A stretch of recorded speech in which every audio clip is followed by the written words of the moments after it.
All right, gonna fire up the rocket stove. Got some post oak. Got some of that blackjack oak over there. Right in there, getting it started. We're gonna start with some New Orleans barbecue shrimp. We're gonna cook some flat irons. So it's gonna be surf and turf on the Patriot Metal Works and Smokers rocket stove today.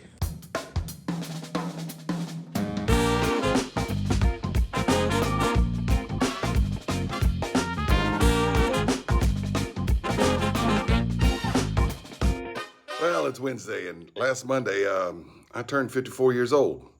And to celebrate, or more like commiserate, or commemorate, or memorialize the solemn event and tragic event, my daughter was there, and a good lady friend of mine, she came over too.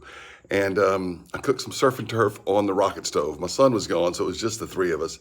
But I wanted to cook some surf and turf on the rocket stove, and I thought, it'd make a good video, but I didn't set up the tripod, and I don't have the tripod set up now. I just got my hand here, see?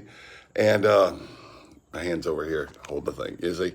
Anyway, because I'm at my dad's house now for the Thanksgiving holiday. It's the day before Thanksgiving when I'm shooting this intro. But while we were doing the surf and turf, I made some New Orleans barbecue shrimp, that's the surf, and I did some flat iron steaks, that's the turf, on my Patriot Metal Works and Smokers rocket stove. I love to cook on that thing. And so I thought it'd make a good video, but I didn't go through the trouble of setting up a tripod and really going deep into the recipe and all, but I did take some footage. I didn't want to be rude when I had company over and stuff like that. And so I did take some footage of what was going on, and you could see the process, but like I said, it's all going to be shaky, and I'm just holding the phone camera in my hand, but you could see how I try to cook New Orleans barbecue shrimp and my favorite flat iron steaks. People ask me, why do I like flat iron steaks so much? And they ask me, what do they taste like? I said, well, they're delicious, but I can't really tell you what they taste like. But I can tell you what they make a ribeye taste like. A flat iron steak makes a ribeye and a New York strip taste like a waste of money. I'm not saying that a flat iron is better than a ribeye. I'm not saying it's better than a New York strip. What I'm saying is that it's such a good value and so dang delicious that it makes it not worth it, especially somebody on a meager budget like me, to buy a ribeye or a New York strip, because flat iron is just so dang good and such a good value. Anyway, here's how the cook went. It wasn't perfect. I'll talk about the rest of it at the end. All right. Put on the, that needs to get a little re-seasoned, but it's all cleaned up. I put it in the oven the other day. But anyway, I'm gonna do my barbecue shrimp and my Lodge carbon steel skillet. I'll have a link down below. This is the 15-inch carbon steel skillet. I also call it my paella pan. All right, first thing in, whole stick of butter. Now, as the butter starts to melt, we're gonna absorb some of it by putting in our French bread slices. So all this is about, and like I said, you can see the stove is getting hot, but the butter hadn't melted long. All this is about is just getting some butter on the French bread. I'm just gonna turn them over, let them soak in some butter, and we're gonna toast them a little bit later. But they're gonna be soaking in that butter while the shrimp cook. All right, the fire's going good, and the butter's melted. Now we need about half a cup of Worcestershire sauce. That's Worcestershire, that's how you say that, Worcestershire. Worcestershire. You don't say New Hampshire, it's Worcestershire, like New Hampshire. All right, that's good right there. Just to use a dry white wine. I'm not a white wine drinker. If I drink wine, it's usually red wine. What I've got here is some of this Marcella, something like that, I don't know. That's what we're going with. The juice of a lemon, this is 1/2. Gotta have that. Of another half lemon, same lemon by the way. But anyway, you gotta have the juice of one lemon. So there's 1/2 and I just did the other half. A recipe that portions out your salt, your pepper, your cayenne pepper, stuff like that. But you can just use Cajun Creole season. I like to use the Tony saturated spices and herbs. I really like this stuff with seafood, especially shrimp. But it's also good as a turkey. Also my main smoked turkey seasoning when I don't make my own. So that's good right there. Don't want these to be too spicy or too salty today. Got company over. Right, now what I've got here is almost 2 pounds of fresh Gulf shrimp. Well, they were fresh before they were frozen. I'm just gonna dump that bag in there. Let me put the camera down. Okay, just put them in there like that. I'm gonna spread them around. All right, get them all spread around here. Now look, you wanna cook, when you make barbecue shrimp, New Orleans barbecue shrimp, traditionally they are head on full. They're not cleaned and everything. You really want that stock that produces from the juices from the head and all that stuff. So we're gonna get these in there and looking good real quick. On top of the shrimp, go onion slices. Once again, I apologize for not having my tripod. I've got company over. Today's my birthday, y'all. Won't be when you see this, but you know what? My girlfriend's here, my daughter's here, and we having barbecue shrimp tonight, and we're gonna have some flat iron steaks in just a little bit. So I wanna get all these onions kind of spread out. All right, now that the onions on there, lemon slices. Just like that. Spread them out. This Patriot Metal Works and Smokers, Patriot Metal Works and Smokers rocket stove is doing a fantastic job. Okay, once you see the shrimp are starting to turn pink on one side, you kind of want to flip them around, turn them over. But they're starting to look good.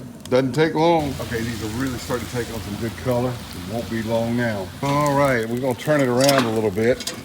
But it's gonna be easier to do with these handles if I don't have my phone there. But I'll spin it around just for some even cooking. You can check these with the thermometer. I'm using my ThermoWorks, and you want, shrimp should be, yeah, these are done. They should be around 120, and yeah, they're done. So let's get them off of here. Use those handles. I'm just gonna pull that big thing right off of there, and we're gonna start toasting up the French bread. All right, you can't serve barbecue shrimp without buttered French bread slices. So I'll put down those buttered slices that we soaked up some of that butter with. Probably soaked up too much of that butter with, but anyway. Right here on this rocket stove, toast them up. We're gonna set them alongside that shrimp. Now that these are toasted, I just grab them and we just set them right here around that shrimp pan, just like that. All right. You serve it with that French bread slices right around there, and you soak up all that butter and Worcestershire sauce. Now it's time for the flat irons. I love a flat iron steak. You wanna know what a flat iron steak tastes like? It makes the ribeye, I can't tell you, but it makes the ribeye in the New York strip taste like a waste of money. I absolutely love flat irons. Anyway, we're gonna cook up a couple small ones we'll put right there, and I got a couple bigger ones we'll cook here in a few minutes. Okay, time to flip these over. Starting to look pretty good. Light's getting bad out here, but these steaks are gonna be delicious on this rocket stove. These little ones here won't take too much longer at all. Fire management isn't too hard on these things, but if you overload it, your fire will get cold. My fire got a little cold because I kind of overloaded. Pulled the stick out and it started going up real quick. Now with a flat iron, you want them about 5 degrees hotter. So you'd rather pull like a ribeye off at maybe 125 if you want medium rare, and then let it rest. But this one you want to pull them off around 130 to 135. And that one's getting kind of close. Getting kind of close, 128 right there. I only got 2 more to go to these 2 small ones. If you're wondering what I put on these steaks, it's a seasoning that I make. It's got salt, black pepper, cayenne pepper, garlic. So it's SPG with some cayenne. There's also some cumin and seemed like something else. Onion powder, yeah. So it's SPGO with cayenne and cumin in it. All right, since you last saw me, I grabbed a hat. Look, I overcooked the shrimp on that deal. I should have had more sauce so that it cooked a little more evenly. And the reason I didn't have more sauce is because I should have used 1.5 sticks of butter, because some of that butter got soaked up in the French bread, and usually I just use a whole stick for the thing. So if I'd used 1.5 sticks of butter, I'd have had a little more sauce and the shrimp would have cooked a little more evenly. So some of them were overcooked, some of them were just right. But some of them were overcooked, a little hard to peel, but they were all delicious, the shrimp. And the flat iron steaks, fantastic. And that rub I use is usually I use for burgers, but it works on steaks. And I think I got a video where I mentioned doing it. I'll have to find it. If I can, I'll link it down below. If I can't, remember, it's salt, it's pepper, it's cayenne, it's garlic, it's onion, and cumin. That's pretty much what's in it. So anyway, it was good. Everybody loved it. The steaks came out perfect. I didn't do a taste test on camera because I had company over. Anyway, Tomorrow's Thanksgiving. I want to wish everybody a happy Thanksgiving. And thanks for watching Big Lou Barbecue. Also want to thank my cousin Dale at Patriot Metal Works and Smokers. I'm going to have a link below to his website if you're interested in getting a rocket stove from my second cousin, Dale, who runs Patriot Metal Works and Smokers. He does a fantastic job, and that's one of my favorite cookers to cook on. Steaks had a great wood fire flavor.